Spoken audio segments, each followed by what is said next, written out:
National Herald प्रकरणावरून अमरावतीत भाजप युवा मोर्चाचा काँग्रेस भवनावर हल्लाबोल. राहुल गांधींच्या प्रतिकात्मक आरतीची काढली मिरवणूक.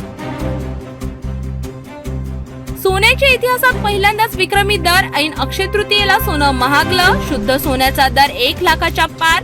ग्राहकांच्या खिशाला चटका. अकोल्यात ईएसआय जगदीश शिंदे यांची आत्महत्या. विष प्राशन करून घेतला जीव. पोलीस दलात खळबळ. नागपूरच्या पाचपावली पोलीस ठाण्याच्या हद्दीतील नंदगिरी रोडवर शेरा मलिकची हत्या. 2 आरोपी पोलिसांच्या ताब्यात. मेळघाटच्या राणीगाव घाटात आदिवासी बांधवांचा जीवघेणा प्रवास. प्रशासन कुंभकर्णी झोपेत. राजकारणी आउट ऑफ कव्हरेज. सरकारने कर्जमाफीची आश्वासने पूर्ण न केल्यास 2 मे रोजी ट्रॅक्टर मोर्चा. मागण्या मान्य न झाल्यास मोर्चा मुंबईकडे वळणार. शिवसेना उबाटा गटाचा इशारा. उद्धव ठाकरे राज ठाकरे एकत्र येणार. या चर्चेनंतर आता शरद पवार आणि अजित पवारांच्या सलग भेटीमुळे नवे समीकरण तयार होणार. राजकीय वर्तुळात चर्चांनी खळबळ.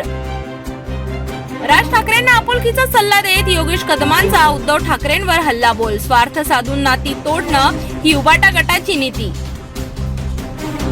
एनआयव्हीच्या धोक्यांचे इशारे. तापमानवाढीमुळे नवीन साथींचा धोका. ग्लोबल वॉर्मिंगमुळे अंटार्क्टिका आणि एव्हरेस्टवरील बर्फ वितळ्यात रोगांचा धोका वाढला. संजय राऊत यांचे राज ठाकरे आणि उद्धव ठाकरे एकत्र येण्याबाबत वक्तव्य. भूतकाळ विसरून महाराष्ट्राच्या भविष्यासाठी एकत्र काम करायचंय.